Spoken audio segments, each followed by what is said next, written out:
Գյուրջան Կասկադ 60 ամիս փուլային վճարում բազմաթիվ առավելություններ։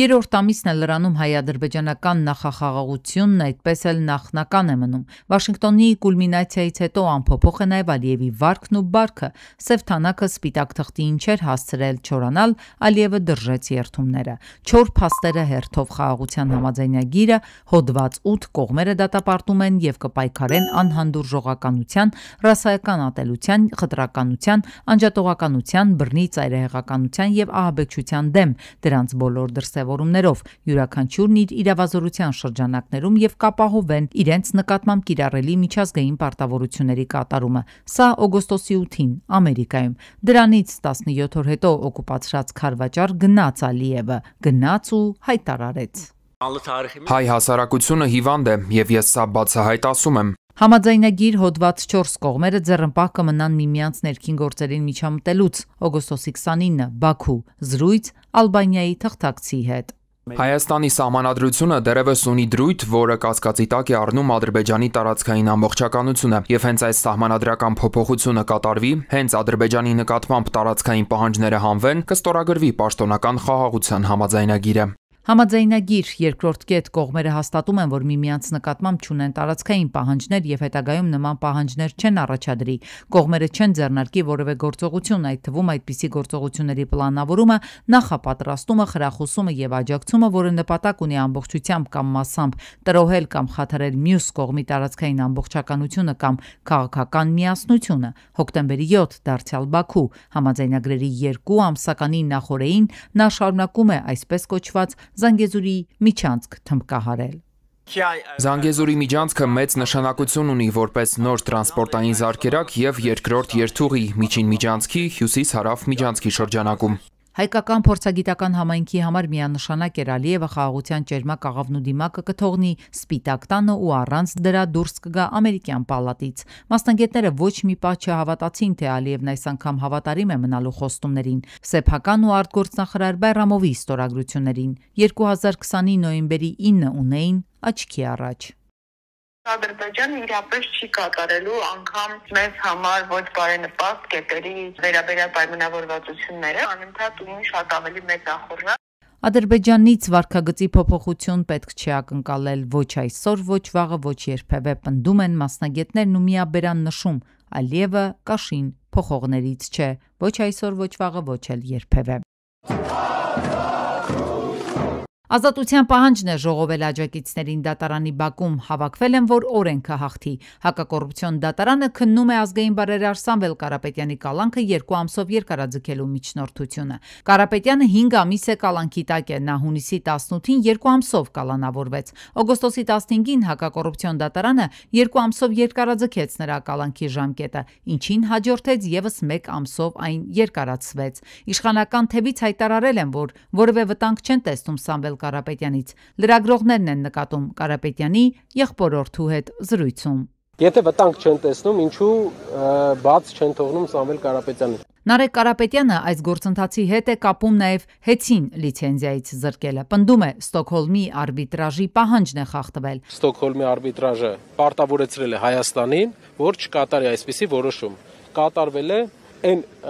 հետևանքները բիզնեսի հետ կապված, որ մենք տեսնում ենք, որ մենք կրում ենք, մենք պատրաստ ենք կրելու այդ հետևանքները։ Սամվել Կարապետյանը մեղադրվում է իշխանությունը զավթելու, հրապարակային կոչի, հարկեր-տուրքեր կամ այլ վճարներ չվճարելու, ինչպես նաև փողերի լվացման մեջ։ Տևական քննությունից հետո դատարանը նիստը ընդմիջեց։ Փաստաբանների տպավորությամբ 18 հատորանոց գործի այս հերթական միջնորդությունը քննելու համար եւս մի քանի ժամ էր պահանջվելու։ Ու մինչև նիստը կհատի եզրագիծը, ասում են, ընթացքից գոհ չեն։ Վարույթն իրականացնող մարմինը ներկայացրել է իր դիրքորոշումը, բավականին ծավալուն էր փաստաբանական թիմի հարցադրումները։ Վստահ եմ մենք ականատես կլինենք, որ այս գործը շատ արագ պետք է կարճվի։ Ինչպես փողերի լվացման դրվագով, այնպես էլ կոչի դրվագով չունենք գեթ մեկ ապացույց։ Աջակիցները մեր ձևով արտահայտությունն են հնդածս մեկնաբանում, հայեցի ձևով, ազգային արժեքների ձևով։ Մեր պայքարը ուղղված է արդարության վերականգնման, որ մեր պայքարը արդար է եւ մեր պայքարը ձևով է։ Ու մինչև դատարանի պատերից ներս դարձյալ կմեկնարկի իրավական քննությունը վանկարկում են պայքար, մեր ձևով։ Հետընտրական երկուշաբթին մի կողմից շնորհավորական շքերթներով, մյուս կողմից հետագա քայլերը վերլուծելու կոչերով սկսվեց, թեպետ կենտրոնական ընտրականը դեռ վերջնական չի ամփոփել վաղարշաբաթի ընտրությունները, քաղաքական թիմերն արդեն հաշվել, արձանագրել են արդյունքները։ Հոգևոր մայրաքաղաքի ավագանի են անցնում 3 ուժեր՝ իշխող քաղաքացիական պայմանագիրը, ընդդիմադիրներից հաղթանակ դաշինքը եւ Մայր Հայաստանը։ Մանդատների բաշխումը արդեն տոկոսներով է իրականացվելու, իհարկե հիմնվելու են այն ձայների վրա, որոնք որ կուսակցությունը եւ դաշինքները հավաքել են, բայց դրանք արվելու է նաեւ այն չանցած կուսակցությունների դաշինքների ձայները եւ բնականաբար չանցածների ձայները բաշխվելու են անցնող կուսակցությունների դաշինքների վրա այնքանով, որքանով որ նրանք միմյանցից առաջ են։ Դրա համար մենք ունենալու ենք տոկոսային փոփոխություն ու բնականաբար ավականու մանդատները կբաշխվեն ըստ տոկոսային փոփոխության։ Նախնական հաշվարկներով ԿՊ-ն վաղարշաբաթում կունենա 19 մանդատ, այսինքն քաղաքային իշխանության ղեկը միայն կվերցնի։ Հաղթանակ դաշինքը 12 տեղ կզբաղեցնի ավականիում, Մայր Հայաստանը 2։ Վարչապետն է արձանագրում։ Վաղարշաբաթցիներն իրենց թեկնածուին ընտրելով հաստատեցին, որ մեր նահատակների հիշատակը հավերժացնելու լավագույն միջոցը խաղաղ, բարեկեցիկ ու ժողովրդավարական Հայաստանն է։ Ձեր ընտրությամբ կարևոր լիցք տվեցիք մեր սրբության սրբոցը, Մայրաթոր Սուրբ Էջմիածինը կտրիչ Ներսիսյանից ազատելու գործընթացին։ Իսկ քաղաքացիական պայմանագրի առաջին համարը վաղարշաբաթի թեկնածու Արգիշտի Մեխակյանը, ով ընտրական օրը խուսափեց պատասխանել լրագրողների կենտրոնական իշխանության հակաեկեղեցական արշավի մասին հարցերին, ոչ թե քաղաքական, այլ քաղաքային դաշտում է։ Հետընտրական առաջին խոսքը դարձյալ Facebook-ում է, շնորհակալության տեսքով։ Ձեր զորակցությամբ հնարավոր դարձավ մեր այս կարևոր հաղթանակը, որը մեզ պարտավորեցնում է ամեն օր առավել պատասխանատվությամբ աշխատել եւ ձեր սպասելիքները իրականություն դարձնել։ Ընդդիմության առավելագույն ձայներ ստացած տեխնացու Սևակ Խաչատրյանը կխոսի ավելի ուշ, իսկ Մայր Հայաստանի արձանագրումը բանաձևի նման է։ ԿՊ-ն քաղաքում միանձնյա իշխանություն կստանձնի, բայց այն փոքրամասնության կառավարում կլինի։ ԿՊ-ն խոսում է ջախջախիչ հաղթանակի մասին այն դեպքում, երբ անգամ ընտրության մասնակիցների 50%-ը չէ, որ քվեարկել է իրենց։ Իրենք ստացել են 48%, իսկ 52%-ը քվեարկել է իրենց դեմ։ Հոգևոր մայրաքաղաքում, երբ դեռ եռում էին նախընտրական կրքերը, պայքարում կարմիր թելի նման էր անցնում թեզը, թե վաղարշաբաթը կարող է դառնալ Գյումրի 2։ Այսինքն, եթե անգամ քաղաքացիական պայմանագիրը առաջատար դիրքերում լինի, սակայն չկարողանա հաղթարել 50+1-ի շեմը, ընդդիմությունը կմիավորվի, միասնական ձայներով կհաղթի Մեխակյանին։ Այդպես չեղավ, եւ հիմա ի վերջո, ինչ ցույց տվեց ընտրությունը, ինչ ունենք այսօր, ընտրատեղամասերի դռները կողպելուց հետո։ Քաղաքագետը մեկնաբանում է, ըստ նրա Գյումրու սցենարը այստեղ կրկնվելու կես շանս անգամ չուներ։ Դրանք տարբեր ուրեմն իրավիճակներ են Գյումրի մեկ-ամենքի, իսկ այստեղ վաղարշաբաթը քաղաքն է եւ գյուղերն են, իսկ գյուղերը քվեարկել են ԿՊ օգտին, վաղարշաբաթը ընդդիմության օգտին, բայց քանի որ կեսից մի քիչ եւ վաղարշաբաթը եւ ուրեմն գյուղերը դեռ գումարվել են, բնականաբար տոկոսավորի բարձր ստացել։ Իշխանությունն ի դեպ համայնքային այս հաղթանակը համարում է եկող տարվա համապետական ընտրությունների հնչյուն նախերգանքը։ Փորձագետներն այստեղ ընդդիմությանն առաջարկում են մինչև 2026-ի խորհրդարանականը փոխել խաղի կանոնները։ Եվս մեկ պատեհ առիթ Ալիևի համար վերանայելու առանց այդել Ռուսաստանի հետ սրված դիվանագիտական հարաբերությունները, Օկտաուում ադրբեջանական ազալի կործանման դեպքը դեռ չմարսած, հիմա էլ պայթած Իսկանդերն է սրել երկու երկրների միջև առանց այդել ամորֆ հարաբերությունները։ Ալիևն ինչպես եւ սպասվում էր անհապաղ դատապարտեց տեղի ունեցածը, հայտարարելով, թե առաջին դեպքը չէ, երբ ըստ նրա ռուսները հարձակվում են դեսպանատան շենքի եւ Ուկրաինայում տեղակայված ադրբեջանական այլ օբյեկտների վրա։ Ալիևը հստակ է ուղեգիծը վաղուց է վերցրել եւ այդ շենքի մի բեկորով ինչ-որ բան փոխվելու է։ Ինքը առավելագույն գույները խտացնում է, ոչ պատասխանատու հայտարարություններ, հարաբերություններ վատացնել, որ ինքը քարոշչական հողն է նախապատրաստում։ Վաղը չմիսորա Ռուսաստանի դեմ, իսկ ինքը պատրաստվում է Ռուսաստանի դեմ որպես Հարավային Կովկասում բռունցքի կարևոր էլեմենտ։ Ադրբեջանական մամուլն ու պաշտոնական լրահոսը կայծակնային արագությամբ լուր տարածեցին, թե Ռուսաստանից Կիևի վրա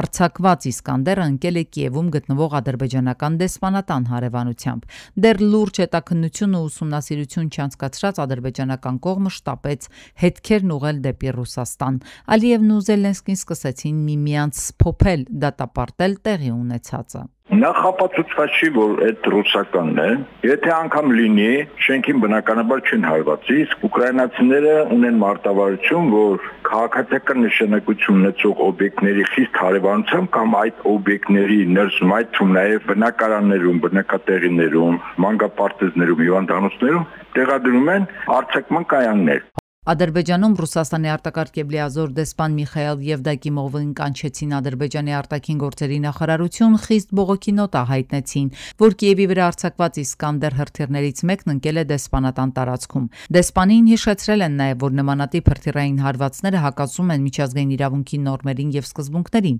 Ռուս դեսպանին հազիվ բռնացրած ադրբեջանցիները նրան հիշեցրել են 2024-ի Կինժալ հրթիռով ռուսական ավիահարվածի օգոստոսին հասցված ավիահարվածի հետևանքով Ուկրաինայում Ադրբեջանի դեսպանատան վարչական շենքի եւ հյուպատոսական հատվածի վնասման մասին։ Ավելին, ռուս դեսպանին հիշեցրել են նաեւ Օդեսայի մարզում գտնվող Սոկարի նավթամբարի վրա օգոստոսին իրականացված հարձակման վերաբերյալ։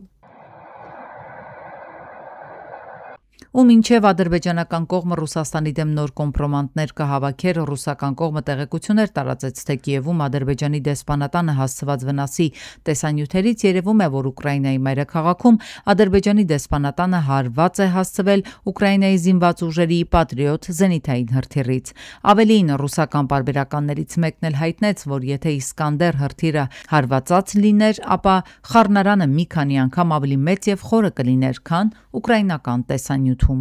Եթե ուղիղ թիրախային է թրթիրը կպներ, ալևը, ասենք վաղը կամ 3 կմասնակցել մեծ ցուցակավորությանը։ Կսկն այդ շենքից ոչինչ չէր մնա։ Իր մեջի ուրեմն աշխատակիցներով։ Ես չեմ բացառում, որ դա կանխամտածված ուկրաինական կողմն էլ անի։ Սա կարող է տեղի ունենալ նաև այն ժամանակ, երբ գործում են էլեկտրոնային պատերազմի եւ հակաօդային պաշտպանության համակարգերը եւ անօդաչու թռչող սարքերն ու հրթիռները կարող են շեղվել։ Նման բաներ ցավոք տեղի են ունենում։ Փորձագետներն այն համոզմանն են, որ այս միջադեպն էլ երկկողմ կմարսվի։ Ռուսաստանը կփորձի սիրաշահել Ադրբեջանին, կփորձի հնարավոր բոլոր միջոցներով կարգավորել հարաբերությունները, ինչպես եղավ ադրբեջանական ինքնաթիռի կործանման պարագայում։ Եվ հետո Ռուսաստանն այս ծանր շրջանում, երբ դեռ Ուկրաինայի դեմ պատերազմում է, պետք է շարունակի հարաբերությունները կարգավորված պահել Ադրբեջանի հետ։ Հակառակ դեպքում վտանգ կա, որ Ադրբեջանը կփորձի տարածաշրջանում ճակատ բացել, ներքաշելով նաև Ռուսաստանին։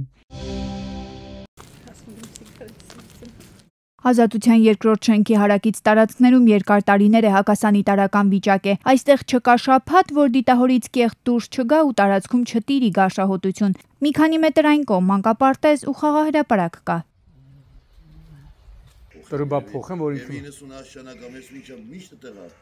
Ամեն այ փչին գնացին, սա երկու օր հետո նորից։ Ես հանգում հիմա չկա, սանիտարական չկա, որ գալ։ Հա, գամ պետք է էսի լվացում անես, հարևանությամբ հիմա տեսնում եք, նաև կա խաղահրապարակ, երեխաների համար մանկապարտեզն է, այն կողմում զինկոմիսարիատն է ու ամբողջ տարածքը կեղտով պատված է։ Սակայն ոչ քաղաքային իշխանությունը, ոչ էլ Վեոլիա ջուրը ոչինչ չեն ձեռնարկում, ասում են քաղաքացիները։ Երկարահազանգելից հետո միայն Վեոլիա ջրից են եկել ինչ-որ մեքենայով մաքրել խողովակները, բայց մեկ օր անց նույն վիճակն է եղել։ Եթե նման տեմպերով շարունակվի, 3 մուտքանի ու 9 հարկանի շենքը կհայտնվի վթարային վիճակում։ Կոյաջրերը նաև նկուղ են լցվում։ Այսիբրի երևի կամ քաղաքապետարան կամ թաղապետարան կան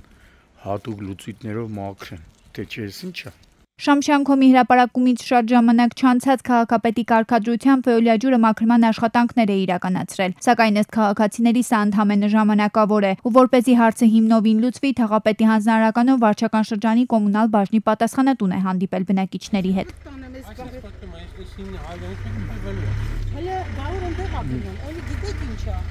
Իսկ իրականում դա նաև իմ կարծիքն է, պետք է այս հատվածում փոխվի ջրահեռացման այդ խողովակատարը, կոյուղու խողովակատարը, քանի որ այն կառուցվել է սովետական տարիներին, իսկ հիմա գիտեք, ինչքան շենք շինություններ են ավելացել, հավանաբար եւ այդ կոյուղատարն է փչացել, արդեն ժամկետն անցել է, քիշել է 70 տարի գործել է, ինչպես նաեւ բազմաթիվ շենք շինություններ, կառուցված շենք շինությունների կոյուղատարերը միացել են այդ խողովակին, ինչն էլ չի բանանում, չէ, հավանաբար է դա էլի։ Հիմա այդ հատվածը այն այս հատվածում միշտ լինում։ Հա, որ փոխեն ջրօրերի արանքում։ Բարև, Ազիզ ջան։